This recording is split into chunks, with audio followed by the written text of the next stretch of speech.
TNPSC group 4 மற்றும் TRP second grade teachers எக்ஸாமுக்கு மும்முரமாக தயாராகிட்டு இருப்பீங்கன்னு நம்புகிறேன். உங்களுக்கான மாதிரி வினாத்தாள் 5 நான் ஏற்கனவே பதிவிட்டிருந்தேன். இப்போ இந்த வீடியோவில் அந்த மாதிரி வினாத்தாள் 5க்கான விடைகளை தான் நம்ம பார்க்க போகிறோம். இந்த மாதிரி வினாத்தாள் 5இல் இருக்கக்கூடிய 30 கேள்விகளுமே எதுலேருந்து எடுத்திருக்கோம் அப்படின்னு சொல்லி பார்த்தீங்கன்னா 8th standard first unit numbers அப்படிங்கிற டாப்பிக்லேருந்து தான் 30 கேள்விகள் எடுத்திருக்கோம். ஏன்னா டிஆர்பி ஆனாலும் டிஎன்பிஎஸ்சி ஆனாலும் நிச்சயமாக இந்த டாப்பிக்லேருந்து சுருக்குக அப்படிங்கிறது மாதிரி 1 இல்லைனா 2 கேள்விகள் கேட்குறாங்க. ஸோ இந்த வீடியோவில் இருக்கிற கொஷின்ஸை ப்ராக்டிஸ் பண்ணாலே அந்த 2 கேள்விகளுக்கு உங்களால் ரொம்ப எளிமையாக ஆன்சர் பண்ண முடியும். இதில் பாருங்கள், முதல் கேள்வி 112/528 எளிய வடிவில் உள்ள பகுதியின் இலக்கங்களின் கூடுதல். அதாவது என்னென்னா, இந்த 112/528 சிம்பிளிஃபை பண்ணி அதில் வரக்கூடிய டினாமினேட்டரில் இருக்கிற யூனிட் அந்த டிஜிட்ஸை ஆட் பண்ணால் என்ன வரும்னு கேட்டிருக்காங்க. இப்போ ரெண்டுத்தையும் பாருங்கள், 2ஆம் வாய்ப்பாட்டில் கேன்சல் பண்ணலாம், இல்லை 4ஆம் வாய்ப்பாட்டில் கூட பண்ணலாம், 8ஆம் வாய்ப்பாட்டில் கூட பண்ணலாம். நான் டைரெக்டாக 4ஆம் வாய்ப்பாட்டில் பண்ணுறேன். முதல்ல 1 நாள் 4, மீதி 1, 3 நாங் 12, 2 நாங் 8. இங்கே 4ஆம் வாய்ப்பாட்டில் பண்ணிங்கன்னா 2 நாங் 8, மீதி 3, 8 நாங் 32. மறுபடியும் 4ஆம் வாய்ப்பாட்டில் பண்ணுறேன். 3 நாங் 12, மீதி 1, 3 நாங் 12. இங்கே பார்த்தீங்கன்னா 7 நாங் 28. இதுக்கு மேலே இதை சிம்பிளை பண்ண முடியாது. ஸோ 7/33ங்கிறது தான் ஆன்சர். அவங்க என்ன கேட்டிருக்காங்கன்னா, இதில் இருக்கக்கூடிய பகுதியின் இந்த டினாமினேட்டரில் இருக்கக்கூடிய இலக்கங்களின் கூடுதல் இதில் எடுத்து ஆட் பண்ணால் என்ன வரும்ன்றது தான் 33. 3 + 3, அப்போ 3 கூட்டினோன்னா 6 அப்படிங்கிறது தான் இந்த கேள்விக்கு உண்டான சரியான விடை. சரியா? அடுத்தது 2வது கேள்வி. ஒரு மாணவர் ஓர் எண்ணை 8/9 பெருக்குவதற்கு பதிலாக தவறுதலாக 8/9 வகுத்து விட்டார். அவருக்கு கிடைத்த விடைக்கும் சரியான விடைக்கும் உள்ள வித்தியாசம் 34 எனில் அந்த எண்ணை காண்க. இதுக்கு நான் ரொம்ப ஈஸியாக ஷார்ட்கட்டில் ஒரு ஆன்சர் சொல்கிறேன் பாருங்கள். இது தெரிஞ்சிட்டால் ரொம்ப ஈஸி. 8/9 பெருக்கி இருக்கணும். அவர் தெரியாமல் 8/9 வகுத்துட்டார். வகுத்தல் எப்பவுமே நம்ம என்னவா மாற்றிப்போனா பெருக்கலாம் மாற்றிக்கிட்டு தலைகீழாக மாற்றிப்போம். அப்போ இந்த 8/9ன்றதை என்னவா எழுதிக்கலாம்னா 9/8. இப்போ ஒன்றும் இல்லை, இங்கே கீழே என்ன நம்பர் இருக்குது? 9. இங்கே என்ன இருக்குது? 8. நம்மளோட ஆன்சர் 9ஆம் வாய்ப்பாட்லேயும் 8ஆம் வாய்ப்பாட்லேயும் வரக்கூடியதாக இருக்கணும். இவ்வளோ தான் விஷயம். இது புரிஞ்சுதுன்னா ஆன்சரை போட்டுடலாம். 9ஆம் வாய்ப்பாட்டில் வரணும்னா ரூல் தெரியும். இருக்கிற எல்லா நம்பரையும் ஆட் பண்ணால் 9ஆம் வாய்ப்பாட்டில் வரணும். இங்கே பாருங்கள், 1 1 4, 1 1 2 4 6 9ஆம் வாய்ப்பாட்டில் வராது. 1 2 3 3 4 7 9ஆம் வாய்ப்பாட்டில் வராது. 1 3 4 4 4 8 9ஆம் வாய்ப்பாட்டில் வராது. 1 4 5 5 4 9 இது 9ஆம் வாய்ப்பாட்டில் வரும். அப்போ ஆன்சர் 144. ஒருவேளை 2 நம்பர் 9ஆம் வாய்ப்பாட்டில் வந்துச்சுன்னா அடுத்து 8ஆம் வாய்ப்பாட்டில் வருதான்னு பார்த்துருப்பேன். அப்படி பார்த்தீங்கனாலே முடிஞ்சு போச்சு பாருங்கள். ரொம்ப சிம்பிள். சம்மெல்லாம் நீங்கள் போட்டு பார்க்க வேண்டிய அவசியமே கிடையாது. சரியா? அடுத்ததாக 3 மதிப்பு காண்க. இதில் இந்த சுருக்குக மாடலில் கொடுத்துருக்காங்க. டிஎன்பிஎஸ்சியில் இப்போல்லாம் பார்த்தீங்கன்னா இந்த மாடலில் கட்டாயமாக ஒரு கொஷினை கேட்டுடுறாங்க. இப்போ இதில் பாருங்கள், ஒரு ப்ராக்கெட்டாக வருவோம். ஃபஸ்ட்டு இந்த ப்ராக்கெட் எடுத்துக்கிறேன் அப்படின்னா இங்கே மைனஸ் இன்ட்டு மைனஸ் ப்ளஸ் ஆகிடும். கரெக்டாக? இப்போது 3க்கு 2க்கு எல்சிஎம் எடுத்தோம் அப்படின்னா 6. குறுக்கு பெருக்கல் செஞ்சிங்கன்னா 4 2 8 ப்ளஸ் 3 9, 8 9 17. அப்போ இங்கே என்ன கிடைக்குது? 17/6. இது ஒரு பக்கம் இருக்கட்டும். இங்கே வரும். இந்த வகுத்தில் என்னவா மாற்றிக்கிறோன்னா பெருக்கல். 30/12 என்னவா மாற்றிக்கலாம்? 12/30. ஏன்னா வகுத்தில் பெருக்கலாக மாற்றுறோனாலே தலைகீழாக மாற்றணும். இங்கே பாருங்கள், 1 3 3 4 3 12, 1 5 5 6 5 30, 2 4 3 2 6 மைனஸ் இருக்கிறதால அப்போ -2/3. இங்கே வரக்கூடிய நம்பர் -2/3. அடுத்து இங்கே வரும். இங்கே டைரெக்டாக பெருக்கல்ல தான் இருக்குது. இங்கே பார்த்தீங்க அப்படின்னா 3 9 9 3 27, 3 நாங்கு 12 நன்னாங்கு 16, 1 3 3 3 9. அப்போ மைனஸ் இன்ட்டு மைனஸ் ப்ளஸ் 3 9/4. இப்போ கொடுத்த ப்ராக்கெட்டெல்லாம் நம்ம இப்படி சிம்பிளை பண்ணிட்டோம். ஸோ கீழே இருக்கக்கூடிய 6 3 4 இது எல்லாத்துக்கும் எல்சிஎம் எடுத்தோன்னா 12. கரெக்டாக? 6 2 12. அப்போ 17 2 34 மைனஸ் 3 நாங் 12 2 நாங்கு 8, 4 3 12 9 3 27. அப்போ 34ல் 8 போயிடுச்சு அப்படின்னா 26. 26 ஒரு 27 கூட்டினோம் அப்படின்னா 53 பை கீழே என்ன இருக்குன்னா 12. ஸோ 53/12 53/12 அப்படிங்கிறது தான் இந்த கேள்விக்கு உண்டான சரியான விடை. சரியா? அடுத்துதான் 4. ஏபிசி என்ற ஏதேனும் 3 விகிதமுறு எண்களுக்கு a × b + c = a × b + a × c எனில் இது எவ்விதியினை குறிக்கிறது? பாருங்கள், சேர்ப்பு விதி. சேர்ப்பு விதினா என்ன அர்த்தம்னா 2 டேர்ம் எடுத்துக்கிறோன்னா மல்டிப்ளைலையோ அடிஷனல்லையோ அது ரெண்டுத்தையும் மாற்றி போட்டாலும் ஈக்குவலாக இருக்கணும். A cross B equal to B into A இப்படி இருந்தால் சேர்ப்பு விதி. பரிமாற்று விதி அப்படின்னா 3 எடுத்துக்கிட்டு இதே மாதிரி A into B into C equal to A into B into C. அந்த ப்ராக்கெட் மட்டும் இடம் மாறிடும். 3மே ஒரே குறியாக இருக்கும். ஒரு பெருக்கலும் ஒரு கூட்டலும் வருது, இல்லை ஒரு பெருக்கலும் ஒரு கழித்தலும் வருது அப்படின்னா அந்த விதி நம்ம என்னன்னு சொல்லுவோம்னா பங்கீட்டு விதின்னு சொல்லுவோம். என்ன விதின்னு சொல்லுவோம்? பங்கீட்டு விதி, டிஸ்ட்ரிபியூட்டிவ் லா. ஸோ இதோட ஆன்சர் பங்கீட்டு விதி ஆப்ஷன் பி. கூட்டல் சமணி அப்படிங்கிறது 0, பெருக்கல் சமணி அப்படிங்கிறது 1. அதையும் தெரிஞ்சு வச்சுக்கோங்க. சரியா? அடுத்தது 50 மற்றும் 51 வர்க்கங்களுக்கிடையே எத்தனை வர்க்கமற்ற எண்கள் உள்ளன? இது ரொம்ப சிம்பிள் பாருங்கள். 2 நம்பரை கொடுத்துட்டு அதோட ஸ்கொயர்ஸுக்கு நடுவில் எத்தனை நான் square number, perfect square number இருக்குது, நான் பர்ஃபெக்ட் ஸ்கொயர் அப்படின்னு கேட்டாங்க அப்படின்னா அவங்க சொல்லியிருக்க 2 நம்பரில் முதல் நம்பர் எது? அதாவது சின்ன நம்பர் 50. இது ரெண்டும் அடுத்தடுத்த நம்பராக இருக்கணும் அப்படி தான் கேட்பாங்க. அந்த சின்ன நம்பரை இன்ட்டு 2 பண்ணிங்க அப்படின்னா முடிஞ்சிச்சு. 50 இன்ட்டு 2 100. ஸோ ஆன்சர் 100ங்கிறது தான். சரிங்களாம்மா? ரொம்ப ஈஸி. அடுத்தது 6. மனையின் சொந்தக்காரர் ஒருவர் 39 மீட்டர் பக்க அளவு கொண்ட ஒரு சதுர மனையும் 100 மீட்டர் நீளமும் 64 மீட்டர் அகலமும் கொண்ட ஒரு செவக மனையும் என 2 மனைகள் வைத்திருந்தார். இவை இரண்டையும் விற்று அவர் புதியதாக அதே பரப்பளவில் ஒரு சதுர மனையை வாங்குகிறார் எனில் அவருடைய புதிய சதுர மனையின் பக்க அளவு என்ன? இப்போ இங்கே பாருங்கள், ஒருத்தர்கிட்ட ஸ்கொயர் ஷேப்பில் ஒரு மனை இருக்குது, அதோட பக்க அளவு 39. அப்போ பரப்பளவு கண்டுபிடிக்கணும்னா சதுரத்தினுடைய பரப்பளவுக்கு ஃபார்முலா A ஸ்கொயர். அப்போ 39 ஸ்கொயர் பண்ணுறோம். 39 ஸ்கொயர் பண்ணோம் அப்படின்னா என்ன கிடைக்கும் அப்படின்னா 1521. செவக வடிவில் ஒரு மனை இருக்குது. செவகத்துடைய பரப்பளவுக்கு ஃபார்முலா L இன்ட்டு B. அப்போ 100 இன்ட்டு 64. 100ஐயும் 64ஐயும் பெருக்கணும் அப்படின்னா 6400. இது ரெண்டுத்தையும் சேர்த்தோம் அப்படின்னா 7921 கிடைக்குது. இது மொத்தம் அவர்கிட்ட இருக்கிற பரப்பு. இதே பரப்பளவில் அவர் ஒரு சதுர மனையை வாங்குறாராம். அப்போது அந்த சதுர மனையினுடைய பரப்பளவு தான் இது. அதாவது இப்போ என்னவாயிடுது? புதிய மனையினுடைய பரப்பளவு A ஸ்கொயர் 7921. அவங்க என்ன கேட்குறாங்க அப்படின்னா A என்னன்னு கேட்குறாங்க. இது எதனுடைய ஸ்கொயர்னு கண்டுபிடிச்சோம் அப்படின்னா முடிஞ்சிச்சு. இதை எப்படி சார் நம்ம கண்டுபிடிக்கிறது? ரொம்ப பெருசாக இருக்குமேனா? நம்ம பெருசாக இருக்கும், ஆனால் ஆன்சர்லேருந்தே கண்டுபிடிக்கலாம் பாருங்கள். இப்போ உதாரணத்துக்கு 89ன்னு எடுத்துக்கிறேன்னா லாஸ்ட் நம்பர் 9. 9 ஸ்கொயர் பண்ணால் 1 வரும். 1 இது ஆன்சராக இருக்கலாம். 49 இங்கேயும் 9 ஸ்கொயர் பண்ணால் 9 81. ஆனால் 49க்கு அடுத்து 50 யோசிச்சிங்கனாலே 50 ஸ்கொயரே என்ன வரும்? 2500 தான் வரும். இங்கே 7900 இருக்குது. அப்போ கண்டிப்பாக இது வராது, இதை விட அதிகமாக தான் இருக்கும். இங்கே 98. 8 ஸ்கொயர் பண்ணால் 8 64, லாஸ்ட் நம்பர் வரல. 83 3 ஸ்கொயர் பண்ணால் 3 9, லாஸ்ட் நம்பர் வரல. அப்போ இது எதனுடைய ஸ்கொயராக இருக்கும்னா 89 ஸ்கொயராக இருக்கும். நான் ஏன் அப்படி சொல்கிறேன்னா இந்த 7921 ஸ்கொயர் ரூட் எடுக்கணும் அப்படின்னா நீங்கள் ரொம்ப லாங் டிவிஷன் மெத்தட்லாம் போகணும். உங்களுக்கு அதை விட ஈஸி இப்படி ஆன்சர்லேருந்து சொல்கிறது. சரிங்களா? அடுத்ததாக 7. 6666 எந்த மிகச்சிறிய எண்ணை கழித்தால் அது ஒரு முழு வர்க்க எண்ணாகும் என காண்க. அவ்வாறு கிடைத்த முழு வர்க்க எண்ணின் வர்க்க மூலத்தையும் காண்க. இப்போ இங்கே பாருங்கள், அவங்க என்ன சொல்கிறாங்கன்னா இதுலேருந்து ஏதோ ஒரு நம்பரை கழிக்கணும். நம்ம இதுக்கு ஆன்சர்லேருந்து பண்ணுறது தான் நல்லது. இப்போ முதல் நம்ம எடுத்துக்கலாம் 6666. நம்ம முதல் ஆன்சரை எடுத்துக்கிறேன். இதுலேருந்து 105 கழிக்கிறேன். கழித்தா ஒரு முழு ஸ்கொயர் நம்பர் வருதா அப்படின்னு பார்க்குறேன். 6ல் 5 போயிடுச்சுன்னா 1, 6, 6ல் 1 போயிடுச்சுன்னா 5, 6, 6561 வருது. இது முழு ஸ்கொயர் நம்பரானு எப்படி தெரிஞ்சுக்கிறதுனா பக்கத்துலேயே அதோடைய வர்க்க மூலம் என்னென்னு கேட்டிருக்காங்க. 81 கொடுத்துருக்காங்க. 81 ஸ்கொயர் பண்ணி பார்ப்போம். 81 ஸ்கொயர் பண்ணால் இந்த ஆன்சர் வந்துச்சுன்னா கரெக்ட், இல்லைனா தப்பு. 81 ஸ்கொயர் பண்ணிங்கன்னா 6561 வரும். அதாவது இந்த ஆன்சர் தான் வருது. அப்போ நம்ம எடுத்தது கரெக்ட். ஸோ 105, 81. மீதி அப்ளை பண்ணி பாருங்களேன், உங்களுக்கு இந்த ஆன்சர் வராது. சரிங்களா? அதோடைய ஸ்கொயராக வராது மீதி இருக்கிற நம்பர். ஓகேவா? ஸோ ஆன்சர் ஆப்ஷன் ஏ. அடுத்தது, இவற்றுள் ராமானுஜம் ஹார்டி எண் அல்லாதது எது? ராமானுஜம் ஹார்டி எண்ணா தெரியும் இல்லையா? இப்போ நமக்கு நல்லா தெரிஞ்ச நம்பர் 1729. அதாவது என்ன அப்படின்னா 2 கியூப் நம்பர்ஸோட ஸ்கொயர்ஸாக எழுதலாம், அடிஷனாக எழுதலாம். இப்போது 9 கியூப் + 10 கியூப்னு எழுதலாம்.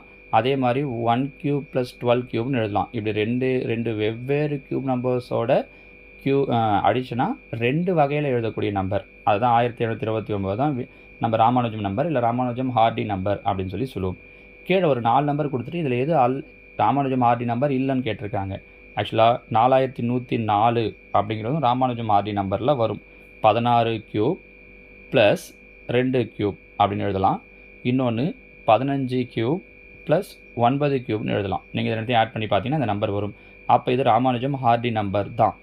அதே மாதிரி தான் 13,832 ராமானுஜம் ஹார்டி நம்பர் தான்.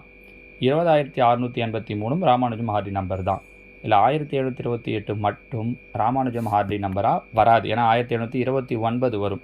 ஸோ இதுதான் அவங்க கேட்ட கேள்விக்கான விடை. நீங்கள் இந்த நம்பர்ஸையும் தெரிஞ்சு வச்சுக்கோங்க. கண்டிப்பாக வெறும் 1729 மட்டும் நல்லா சொல்லிவிடுவோம். ஆனால் இந்த 3 நம்பரை தெரியாமல் இருக்கும். நிச்சயம் இதையும் எழுதி வச்சு நோட் பண்ணி வச்சுக்கோங்க. இதே மாதிரியும் அவங்க கொஷின் கேட்கலாம். சரிங்களா? ஓகே, அடுத்தது கீழ்கண்ட கூற்றுகளில் தவறானது எது? இப்போ பாருங்கள், ஒவ்வொரு இரட்டைப்படை எண்ணின் கணமானது இரட்டைப்படை எண்ணாகும். ஆமாம், சரிதான். ஒவ்வொரு இரட்டைப்படை எண்ணுடைய கியூபும் இரட்டைப்படை எண்ணாக தான் இருக்கும். அடுத்தது ஒரு ஏழானது 0, 1, 4, 5, 6, 9 முடிந்தால் கணமும் அதே மாதிரி தான் முடியும். ஆமாம், பாருங்கள், 0 கியூப் பண்ணால் 0 தான் முடியும். 1 கியூப் பண்ணால் 1 தான். 4 கியூப் பண்ணால் 64, 4 தான் முடியுது. 5 கியூப் பண்ணால் 125, 5 தான் முடியுது. 6 கியூப் பண்ணால் 216, 6 தான் முடியுது. 9 கியூப் பண்ணால் 729, 9 தான் முடியுது. அப்போ கரெக்ட். அடுத்தது ஒரு இயல் எண்ணானது 2 அல்லது 8 முடிந்தால் அதன் கணமானது 2 அல்லது 8 முடியும். 2 2 கியூப் பண்ணால் 8 முடியும். 8 கியூப் பண்ணோன்னா 512, 2 முடியும். அப்போது 8 அல்லது 2 வந்திருக்கணும். அவங்க 2 அல்லது 8 கொடுத்துருக்காங்க. அப்போ இந்த ஸ்டேட்மெண்ட் தான் தப்பு. 4வது ஸ்டேட்மெண்ட்டையும் தெரிஞ்சு வச்சுக்கலாம். முதல் n ஏலங்களின் கணங்களின் கூடுதலானது முதல் n ஏலங்களுடைய கூடுதலின் வர்க்கத்திற்கு சமம். ஆமாம், இது என்ன சார்னா, நேற்றுக்கு சிறப்பு தொடர் வரிசையை வச்சு ஒரு வீடியோ போட்டிருந்தோம் பார்த்தீங்களா? அதில் வரக்கூடியது 10th புக்கில் வரக்கூடியது. அதை இவங்க வார்த்தைகளாக கேட்டிருக்காங்க. சரிங்களா? ஸோ இந்த கேள்விக்கான ஆன்சர் ஆப்ஷன் சி. அடுத்ததான் 10. ஓர் ஈரிலக்க எண்ணின் கணத்தில் எத்தனை இலக்கங்கள் இருக்க வாய்ப்புண்டு? ஓர் ஈரிலக்க எண்ணோட கணத்தில் இப்போ ஓரிலக்க எண் 1லேருந்து 9 வரைக்கும் இருக்கிற நம்பர்ஸ் நம்ம கியூப் பண்ணுறோன்னா 1 டிஜிட் வரலாம், 2 டிஜிட் வரலாம், 3 டிஜிட் வரலாம். அதுவே ஈரிலக்க எண் 10லேருந்து 99 வரைக்கும் இருக்கிற நம்பர்ஸை கியூப் பண்ணுறோன்னா 4 டிஜிட் வரலாம், 5 டிஜிட் வரலாம், 6 டிஜிட் வரலாம். ஸோ ஆன்சர் ஆப்ஷன் டி, 4 அல்லது 5 அல்லது 6. 11வது கேள்வி பாருங்கள். ஓர் வர்க்க எண்ணின் கணமானது 729 எனில் அந்த எண்ணின் வர்க்க மூலத்தை காண்க.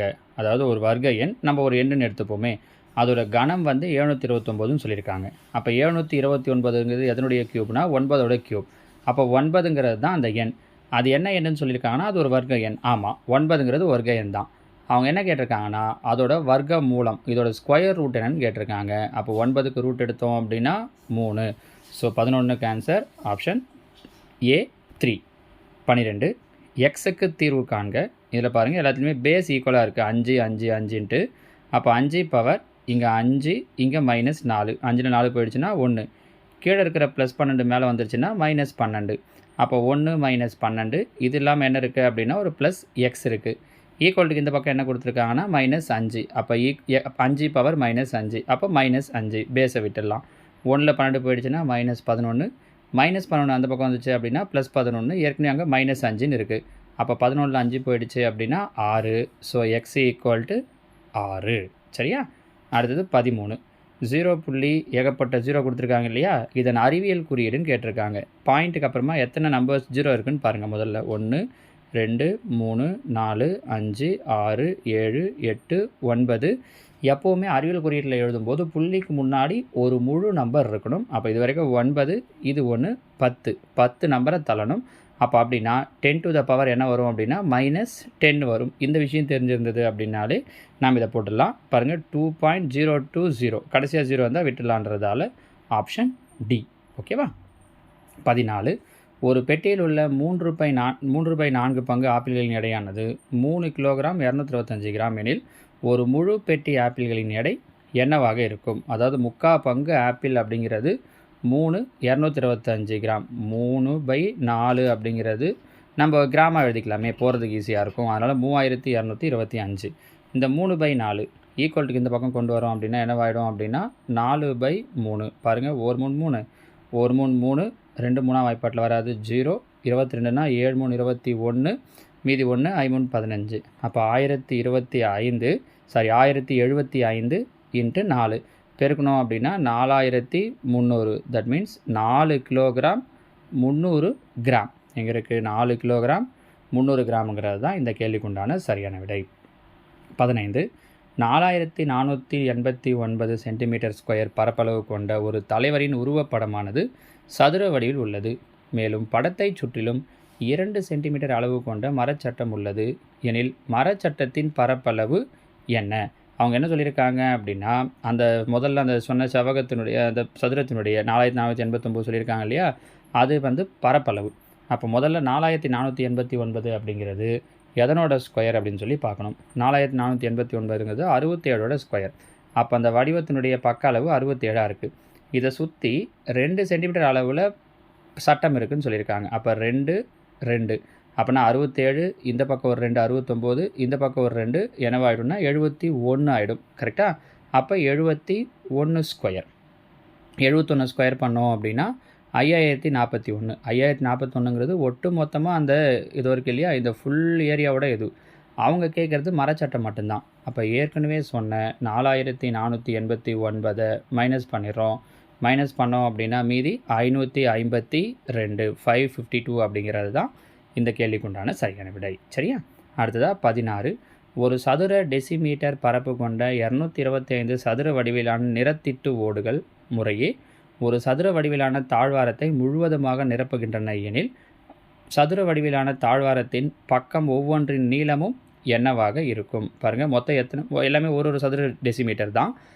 மொத்தம் எத்தனை சதுர வடிவிலான ஓடுகள்னால் 225. அப்போ 225க்கு ரூட் எடுத்தோம் அப்படின்னா, ஏன்னா இது பரப்பளவு, ரூட் எடுத்தோன்னா என்ன கிடைக்கும்னா 15. அப்போ அதனுடைய பக்களவு என்னவாக இருக்கும் அப்படின்னா 15 டெசிமீட்டர். சரியா? அடுத்தது 17.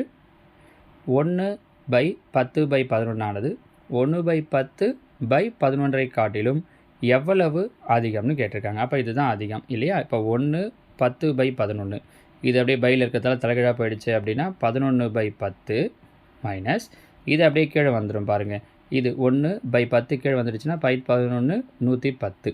மீசிமா எடுத்தோம் அப்படின்னா 110, 10 11 பெருக்கணும் 110, மேலேயும் 11 பெருக்கணும்னா 11 11 121 மைனஸ் 1.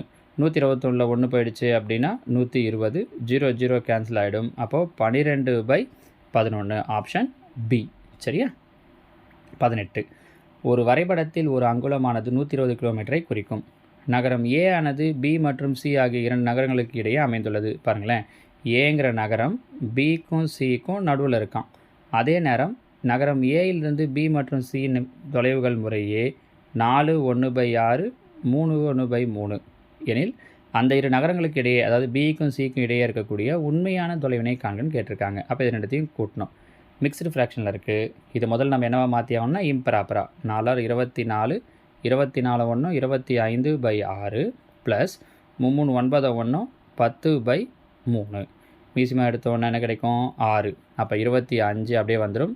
ஈர்ப்பை ஏன்னா 3 2 6 அப்படிங்கிறதால 2 20, 25 ஒரு 20 45, 45/6. ஆனால் ஒரிஜினல் கிலோமீட்டர் எவ்வளோன்னா 120. அப்போ இன்ட்டு 120. அப்போ 1 6 6 ஈரார் 12 ஒரு 0, 45 20 பெருக்கணுன்னா 900. அப்போ அந்த 2 நகரத்துக்கு இடையில் இருக்கக்கூடிய உண்மையான தூரம் எவ்வளோ அப்படின்னா 900 கிலோமீட்டர். ஓகேவா? அடுத்தது 19. கியூத் ரூட் ஆஃப் இவ்வளோ பெரிய நம்பர் கொடுத்துருக்காங்க 1906624 into root x equal to 3100 எனில் எக்ஸை காண்க. இப்போ இதில் பார்த்தீங்கன்னா இந்த நம்பருக்கான கியூத் ரூட் என்ன அப்படிங்கிறது நமக்கு தெரியணும். ஒன்றும் இல்லை, இந்த நம்பரை போட்டுட்டு எல் ஷேப்பில் போட்டுகிட்டே வந்தோம் அப்படின்னா ஒரு 3 வாட்டி 4 வரும், 3 முறை 31 வரும். அப்போது கியூத் ரூட்டுங்கிறதால 3 முறை வர்றதை ஒரு முறை எடுக்கிறோம். அப்போ 4 பெருக்கல் 31 வரும். Into root x equal to என்ன சொல்லியிருக்காங்க அப்படின்னா 3100. பெருக்கில் இருக்கிற 31 அங்கே போனால் வகுத்தல். அப்போ 31 31 2 0. பெருக்கில் இருக்கிற 4 அங்கே போனால் வகுத்தல். அப்போ 100 4 அடித்தோம் அப்படின்னா 25. ரூட் எக்ஸ் ஈக்குவல் டு என்ன கிடைக்குது அப்படின்னா 25. ரூட் அந்த பக்கம் போகுதுன்னா ஸ்கொயராக போகும். அப்போ 25 ஸ்கொயர் பண்ணோம் அப்படின்னா 625. சரியா? அடுத்தது மங்களம் 3 4/5 லிட்டர் கொள்ளளவு கொண்ட ஒரு தண்ணீர் குடுவையும் அதே போன்று 2 2/3 மடங்கு அதிக கொள்ளளவு கொண்ட மற்றொரு குடுவையும் வாங்குகிறாள் எனில் பெரிய குடுவை எவ்வளவு லிட்டர் தண்ணீரை கொள்ளும்? பாருங்கள், சின்ன குடுவையோட அளவு 3 4/5. பெரிய குடுவை இது மாதிரி 2 2/3 மடங்காம். அப்போ மல்டிப்ளை பண்ணணும். 3 5 15 ஒரு 4 19/5 இன்ட்டு 2 6 6 2 8/3. அப்போ 19 8 பெருக்கிறோம். 19 8 பெருக்கணும் அப்படின்னா 152 கீழே 3 15. அப்போ 152 மொத்தம் எத்தனை 15 இருக்குன்னா 15 150, மீதி 2 பை கீழே 15. அப்போ 10 2 பை 15, 10 2 பை 15. ஆக்சுவலாக கீழே 15 வரணுமா, டைப் பண்ணும்போது அந்த 1 விட்டுட்டுருக்கேன். So answer 10 2 by 15. சரியா? 21 எது சரியல்ல? பாருங்கள், ஆப்ஷன் ஏ -1/4 ஹோல் ஸ்கொயர். மைனஸை ஸ்கொயர் பண்ணால் ப்ளஸ் ஆகிடும். 4 ஸ்கொயர் அப்படியே 4 ஸ்கொயர் பையில் இருக்குது. மேலே வரும்போது இப்போ ஏ பவர் 1/a பவர் எம்னா மேலே வரும்போது a பவர் -m. அப்போ 4 பவர் -2ங்கிறது கரெக்டு தான். அவங்க எது சரி அல்லன்னு கேட்டிருக்காங்க. இங்கே அதே மாதிரி தான் பாருங்கள், மைனஸ் ஸ்கொயர் பண்ணும்போது ப்ளஸ் ஆகிடும். 4 2 ஸ்கொயர்னு எழுதலாம். அப்போ ஆல்ரெடி மேலே ஒரு 2 இருக்கிறதால 2 2s are 4. இதுவும் கரெக்டு. மைனஸ் ஸ்கொயர் பண்ணால் ப்ளஸ் ஆகிடும். 4 ஸ்கொயர் 16, 1/16 மேலே வரும்போது 16 பவர் -1. அப்போ அதுவும் சரி தான். ஸோ இதுதான் தவறாக இருக்கும், டி. ஏன் அப்படின்னா பாருங்கள், இந்த மைனஸ் அப்படியே வந்துடும். -4 ஸ்கொயர்னால் 16, 16 பவர் -1. முன்னாடி ஒரு மைனஸ் வரணும், அது போடலங்கிறதால நமக்கான விடை ஆப்ஷன் டி. அடுத்தது 22. கீழ்கண்ட கூற்றுகளில் எவை சரியானவை? ஃபஸ்ட்டு பாருங்கள், எதெல்லாம் சரின்னு கேட்டிருக்காங்க. 1வது 8 பவர் x = 1/64 எனில் எக்ஸின் மதிப்பு -2. இங்கே பாருங்கள், 64 8 ஸ்கொயர்னு எழுதலாம். மேலே வரும்போது -2 ஆகிடும். அப்போ அடிமானியம் சமமாக இருக்கிறதால அடுக்க சமப்படுத்தலாம். எக்ஸோட வேல்யூ -2. அப்போ ஃபஸ்ட்டு ஸ்டேட்மெண்ட் கரெக்டு. ரெண்டாவது பாருங்கள், 256 பவர் -1/4. 256 4 பவர் 4 அப்படின்னு எழுதலாம். பவரில் -1/4 இருக்கிறதால் 4 4 கேன்சல் ஆகிடும். அப்போ 4 பவர் -1, இது 4 பவர் 2. அப்போனா என்னவாகுது, -1 + 2னா 4 பவர் 1. 4 பவர் 1னா 4 தான். ஆனால் அவங்க என்ன கொடுத்துருக்காங்கன்னா 1/4ன்னு கொடுத்துருக்காங்க. அப்போ ரெண்டாவது தவறு. பாருங்கள், இதை வச்சு ஏதாவது முடிவு பண்ண முடியுமான்னு பார்க்கலாமா? 1 சரி, ரெண்டாவது வந்து தவறாகுது. இதில் 1 சரின்னு வருது, இதுலேயும் 1 சரின்னு வருது. ஆனால் 2ம் 1 சரின்னு வருது பாருங்கள். அதனால் இது கிடையாது. இதில் 1 சரின்னு அவங்க சொல்லலை, அதனால் இதுவும் கிடையாது. இதில் அனைத்தும் சரின்னு சொல்லியிருக்காங்க. இப்போ தான் பார்த்தோம் 2 தவறு, அதனால் இதுவும் கிடையாது. ஸோ ஆன்சர் ஆப்ஷன் ஏ தான். நீங்கள் முடிவு பண்ணுறதுக்கு அதை வச்சே பண்ணிடலாம். இருந்தாலும் நான் மற்ற இடத்தையும் சொல்கிறேன் பாருங்கள். 3 பவர் 7 -2. அப்போ 7 2 14. ஏன்னா a power m whole power என்னன்னா ஃபார்முலா என்னென்னா a பவர் m × n. ரெண்டுத்தையும் மல்டிப்ளை பண்ணணும். அப்போ 7 2 -14ன்னு வரணும். அவங்க 5ன்னு கொடுத்துருக்காங்க.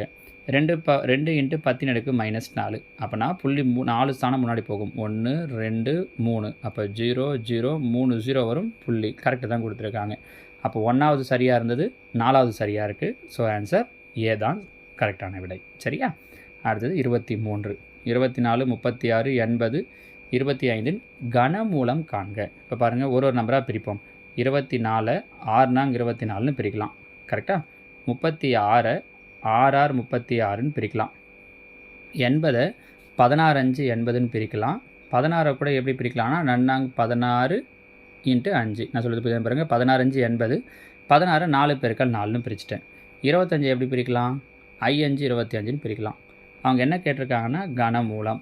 கனமூலம்னா ஒரு நம்பர் 3 வாட்டி வருதுன்னா ஒரு வாட்டி எடுத்துக்கணும். 6 6 6. 3 6க்கு பதில் ஒரு 6. 4 4 4. 3 4க்கு பதில் ஒரு 4. 5 5 5. 3 5க்கு பதில் ஒரு 5. அப்போ 4 5 20, 2 12 120 தான் இதனுடைய கனமூலம். முடிஞ்சிச்சு பாருங்கள். சரியா? அடுத்ததாக 24. 675 உடன் எந்த மிகச்சிறிய எண்ணை வகுத்தால் ஒரு முழு கன எண்ணினை பெறலாம்னு கேட்டிருக்காங்க. ஆப்ஷன்லேருந்தே பண்ணுவோமே. முதல்ல 5 வகுத்து பார்ப்போம்.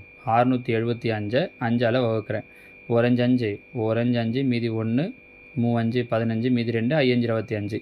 135ன்றது கன எண் கிடையாது. அப்போ இது கிடையாது. 675 25ஆல் வகுத்து பார்க்கலாமா? 25ஆல் முதல்ல 5ஆல் 5 25. இங்கே ஏற்கனவே அதான வகுத்தோம் 135. மறுபடியும் 5ஆல் வகுத்தோன்னா 2 5 10, 7 5 35. ஸோ என்ன ஆன்சர் கிடைக்குது? 27. 27ன்றது ஒரு முழு கன எண் பாருங்கள். So answer option C 25. சரியா?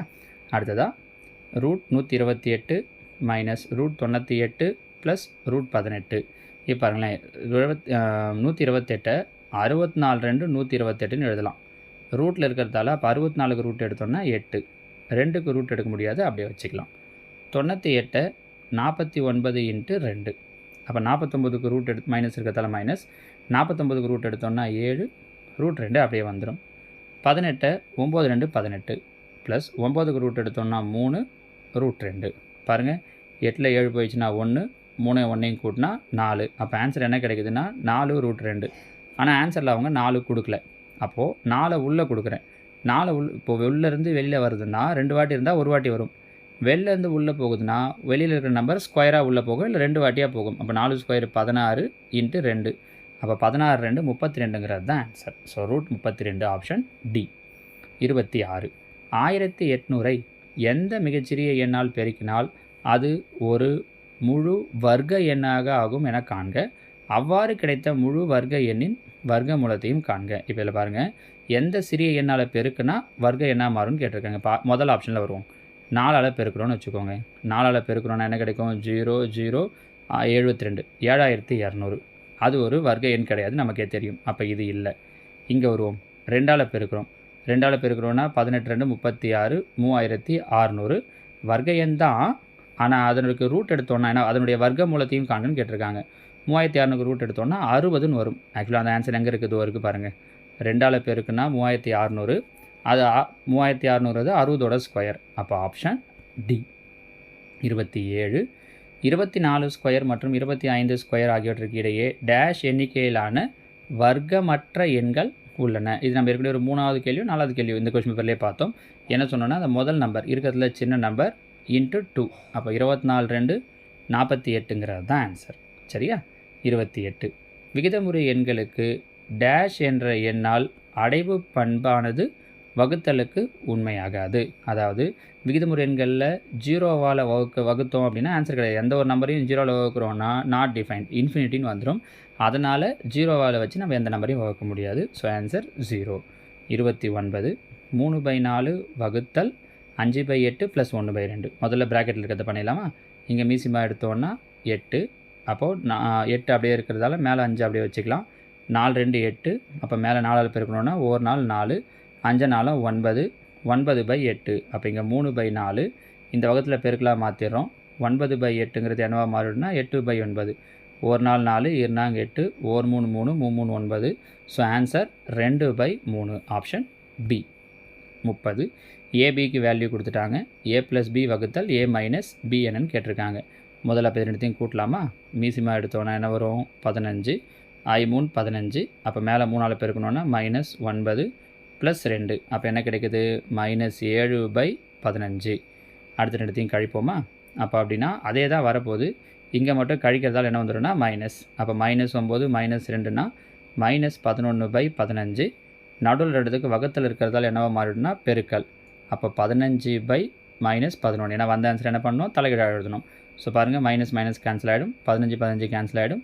மீதி 7/11 எங்கே இருக்குது? இந்த ஆப்ஷன் ஏ, 7/11. சரிங்களா? ஸோ இதோட இந்த மாதிரி வினாத்தாள் 5ல் கேட்ட அனைத்து கேள்விகளுக்கும் விடைகளை பார்த்துட்டோம். மீண்டும் வரக்கூடிய நாட்களில் இன்னொரு வினாத்தாள் இதே மாதிரி 8th இல்லை 9th புக்கில் இருந்து நம்ம ஏற்கனவே கணங்கள் வச்சு சொல்லியிருக்கோம். அதில் இன்னொரு வீடியோ கூட சொல்லிவிட்டு அந்த டாப்பிக்கில் இருந்து கூட நான் 6வதாக ஒரு வினாத்தாள் உங்களுக்கு போடுறேன். அதையும் ப்ராக்டிஸ் பண்ணுங்கள். எப்படியும் உங்களுக்கு இந்த ஜூன் மாதம் எக்ஸாம் வர்றதுக்குள்ளே ஒரு 10லேருந்து 15 வினாத்தாள்களாவது போட்டுடணும் அப்படிங்கிற ஐடியாவில் இருக்கேன். அதெல்லாம் நீங்கள் திரும்ப ரிப்பீட்டடாக ப்ராக்டிஸ் பண்ணீங்க அப்படின்னாலே உங்களுக்கு எக்ஸாமுக்கு ரொம்பவே யூஸ்ஃபுல்லாக இருக்கும் பாருங்கள். சரிங்களா? ஓகேம்மா, அடுத்த வீடியோவில் பார்க்கலாம். தேங்க்யூ.